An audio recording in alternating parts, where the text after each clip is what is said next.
اون سال آخر هرچند محدودیت بود مسئله تبلیغات ما صحبت هم داشتیم تلفنی با شما میگن که در همین حالت‌ها کمیته تلویزیون و رادیو هم حقوق مردم را پایمال میکند و هم نقض قانون میکند. شما در این باره چی نظر دارید؟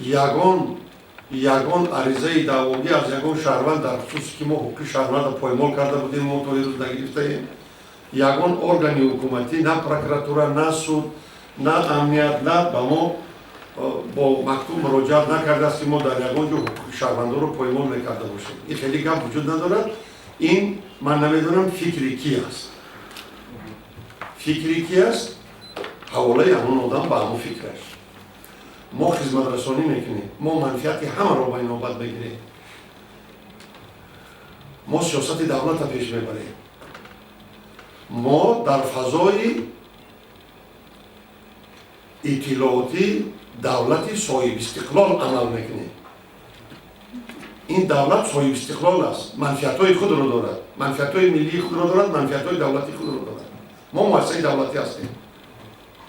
سلامتی برای کو. سوال دیگر شد دو سوال بس است مرحمت دیگر شد.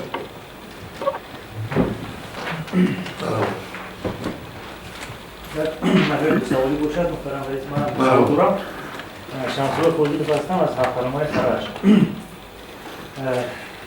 محترم رئیس این گپی نو نیست. ما در نشست‌های قبلی هم مطرح کرده بودیم وابسته به همین گزارش‌هایی که مثلا وابسته به حادثه‌های طبیعی و که اون خواطر یکون چیزی که در جمهوری میشود مردم در صحبتات خصوصی میگن که تلویزیون من به همین صورت دخالت نمیکنم، یعنی که از اون وضعی مردم اومده گزارش نمیکنند.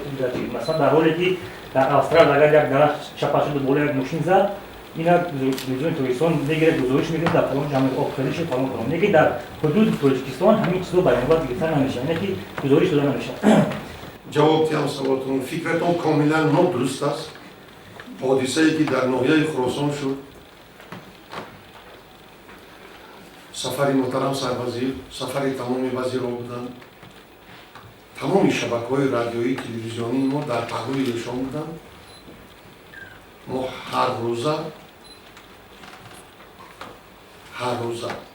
کمک‌هایی که از جانب حکومت جمهوری تاجیکستان از جانب شخص‌های حقوقی واقعی به این آسیب دیدگان رسانده میشد نوارها پخش میکردیم. ده‌ها شهروندها اظهار مینت‌داری کردند از خدمت رسانی ما پورا پخش کردگی هستیم. این فکر باز میگم کاملا غلط است. این یک دویم بیماری که سر جهان آمد پاندمیه در تاجیکستان هم دوره یکم هم موج دویمش بود، هم اتون در جریان هستید مگر تلویزیون در پهلوی مردم نبود. این هم حادثه طبیعی است. مگر هر کاری را که صاحبکارهای وطنی کردن حکومت جمهوری تاجیکستان کرد با دستور سپارش‌های پیشروی ملت، مگر روزنامه‌نگاران، مگر شبکه‌های رادیویی تلویزیون در پهلوی مردم نبود؟ مگر تاکید نکردیم؟ نفهمونده چیکار کردن رفت؟ بنابراین فکر نادرست است.